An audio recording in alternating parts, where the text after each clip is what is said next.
How to connect with powerful people. Machiavelli's 13 ruthless laws. Let's be honest. You're tired of being ignored. You follow the rules, work hard, and wait your turn. But the people at the top, the ones with the keys, still don't seem to see you. You're a ghost in the machine, and your frustration is simmering. But what if the rules you've been following are the very things holding you back? What if virtues like humility and loyalty are actually liabilities in the courts of power? Now, before we dive in, let's clear something up. Did Niccolo Machiavelli actually publish a list called 13 Ruthless Laws? No, he didn't. His work, especially The Prince, was a brutally honest manual on how power actually works, not a numbered list. These 13 laws are modern strategies, synthesized from his ruthless realism and the work of modern analysts like Robert Greene, author of the 48 Laws of Power. Machiavelli didn't write for saints, he wrote for survivors and realists. This isn't about being good or evil. It's about understanding the game.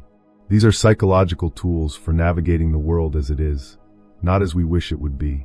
If you're ready to stop being a spectator and start being a player, listen closely. Law 1.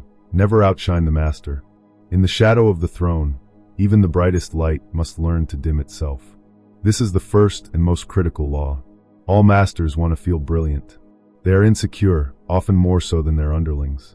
If you shine too brightly, your talent won't be seen as an asset, but as a threat. It all comes down to ego.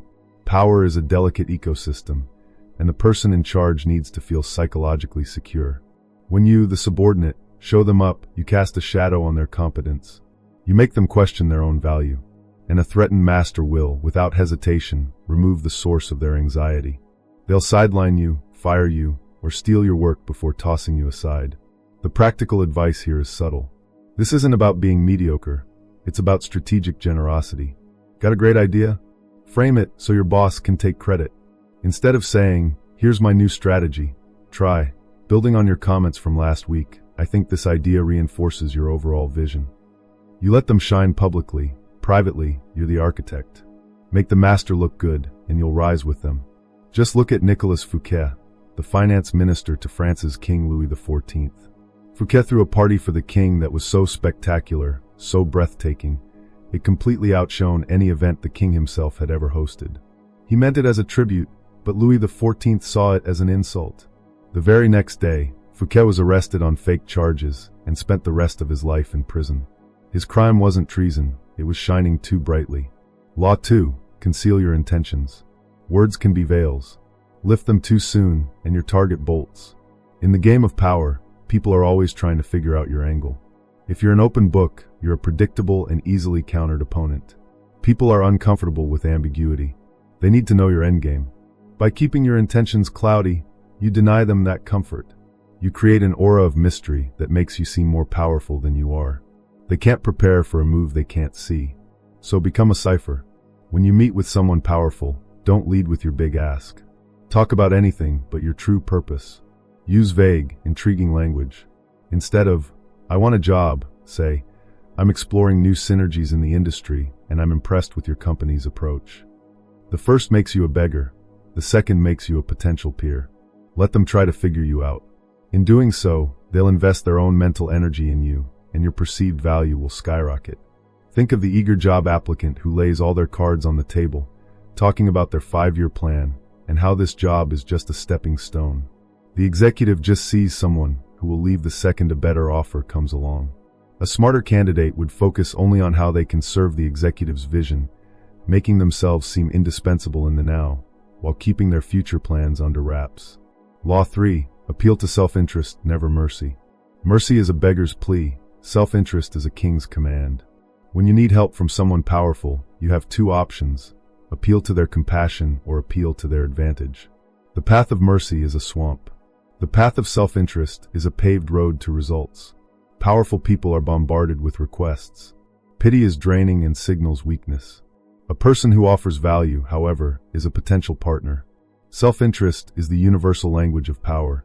Machiavelli famously wrote that it is better to be feared than loved. Let's add a modern twist. It's most effective to be needed. Love is fickle, but dependence is a chain. So stop thinking about what you need and start obsessing over what they need. Do your homework. What are their pain points? Who are their rivals? Then, position yourself as the key to their success. Don't say, "Can you help me get a promotion?" Say, "I have a plan to boost our department's efficiency by 15%, which will look great for you in the quarterly review." You aren't asking for a favor, you're proposing a transaction. It's like the startup founder pitching a VC. The founder who talks about their passion and desperation gets a polite no. The next one walks in and says, "There's a $2 billion gap in the market. My tech can capture 10% of that in 3 years, giving you a 50x return." They get the check. They spoke the language of self-interest. Law 4, the art of strategic absence. Vanish like smoke, return like fire. This law takes the economic principle of scarcity and applies it to your social value, a concept echoed in modern power playbooks. Anything that's always available becomes common. Anything rare becomes coveted. The psychology is simple. When you're always around, you become background noise. People take you for granted. But when you strategically pull back, your absence is felt. People start to notice your contributions in retrospect. When you return, you're no longer part of the furniture, you're an event. This isn't about being arrogant, it's about managing perception. Master the rhythm of presence and absence. After you deliver a big win, disappear for a bit. Limit your visibility. Let your work speak for you. This gives people time to miss your input. When you reappear, come back with another dose of high impact. You'll build a reputation as the person who only shows up to make a difference. Beware of being the overeager consultant. They do great work, but they make themselves perpetually available. At first, the client is impressed. Soon they feel smothered. The consultant's insights, once prized, are now so frequent they lose their impact. They've become too common. Law 5, the mirror of Narcissus. Hold up a mirror to someone, and they'll see a reflection of their own brilliance, not you. This is one of the most subtle forms of influence. It involves setting aside your own ego to reflect the ego of the person you want to win over. By mirroring their values, mannerisms, and worldview, you create a deep, unconscious sense of rapport. We're all narcissists, at least a little. We're drawn to people who seem to think and act like us. When you mirror someone, you're non-verbally communicating, "I get you. I'm on your side." It bypasses their logical defenses and connects with their tribal instincts. They become addicted to your presence because you make them feel deeply understood. So, become a student of human behavior. In conversations, listen more than you speak. Notice the words they use. If they talk about synergy, you talk about synergy. If they're blunt, match their brevity. If they complain about bureaucratic red tape, validate that feeling. It's amazing how much red tape gets in the way of real progress. You're not just flattering them, you're creating a shared reality where you're seen as a kindred spirit. Imagine a tech genius in a hoodie pitching a conservative board. He uses slang and talks about blowing up paradigms. The board members see an alien. A smarter genius would wear a suit, adopt a formal tone, and frame their disruption in a language the board understands. Market share, risk mitigation, and shareholder value. Same idea, different mirror. Law 6. Become the gatekeeper of information. Knowledge is the silent chain that binds the mighty. In the world of power, information is currency, but only if it's curated, relevant, and exclusive. If you can become the filter who brings a powerful person the crucial insights they need, you make yourself indispensable. A powerful person is busy. They don't have time to sort through the noise. They need a trusted advisor to bring them the intelligence that matters. To be in that inner circle is to hold real power, often far more than your official title suggests. Your job is to become an expert curator. Identify the information that's most critical to your superior's success and their anxieties. Gather it quietly, then deliver it concisely. Don't be a gossip, be an intelligence officer. Frame your updates as a way to protect them or advance their agenda. For instance, "I thought you should know the marketing team is hitting delays. This could affect the quarterly launch you're overseeing. Here's a potential fix." You've identified a threat and offered a solution, making you a strategist, not just a messenger.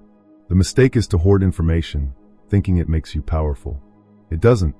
Power lies in the strategic dissemination of that information to the right person. The gatekeeper serves the king. They don't hide the map to the kingdom. Law 7. The law of the useful enemy. Enemies forge empires. Love merely decorates them. This law uses a dark but powerful psychological tool, the unifying force of a common enemy. People bond more tightly over a shared hatred than a shared affection. Identifying a useful enemy, can be a potent way to build alliances and create an us against them mentality. Our brains are wired for tribalism. The presence of a threat, real or perceived, strengthens the bonds of the in-group. A common enemy simplifies the world, providing a clear target for frustration and a justification for action.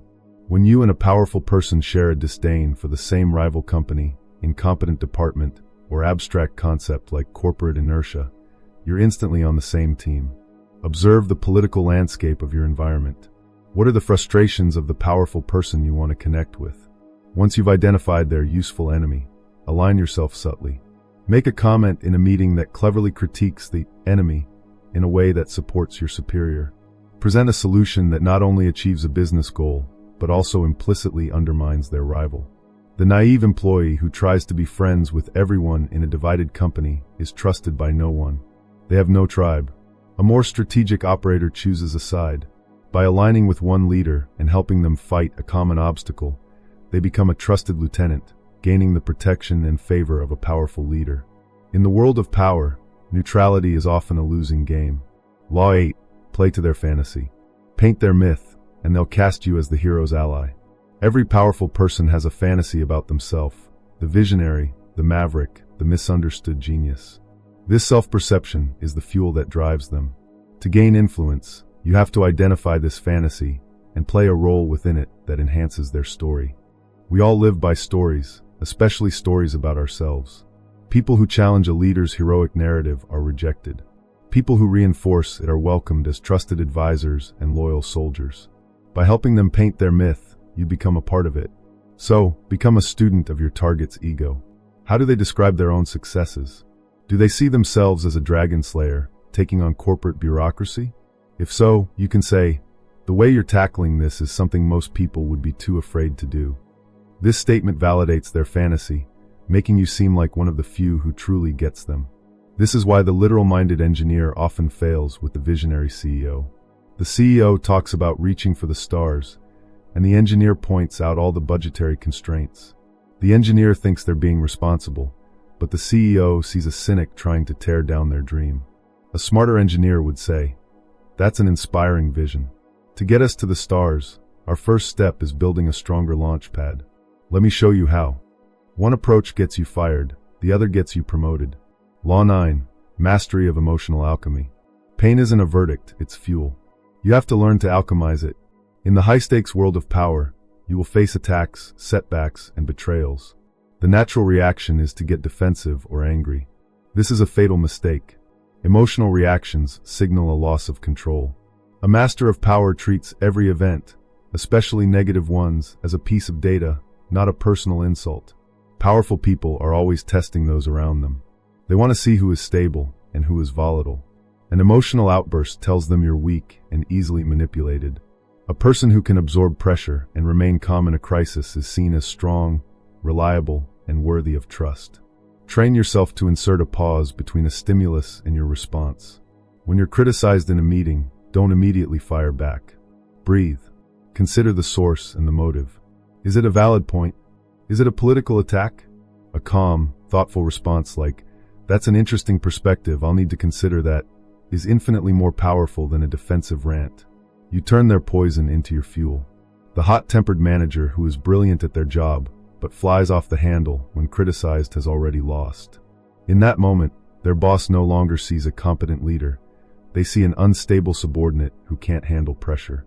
Their emotional reaction completely overshadowed their professional competence. Law 10, assume formlessness. Water shapes to the vessel, never the reverse. This law, a cornerstone of modern strategic thinking, dictates that you must be adaptable and undefined. Rigid people are easily targeted and broken. The person defined by a single skill or role is predictable. But the person who is formless, like water, can adapt to any situation, seep through any crack, and can't be contained. This is about avoiding being pigeonholed. Once you're labeled the tech guy or the creative one, your influence is stuck in that box. To counter this, cultivate a wide range of skills. If you're known for analysis, demonstrate creative thinking. Don't attach yourself too strongly to any single faction. Be a friendly, neutral party, allowing you to gather information from everyone. When asked about your career goals, stay vague and ambitious. I'm focused on adding the most value, wherever that may lead. You're a cloud, not a rock. You can change shape as the winds of power shift.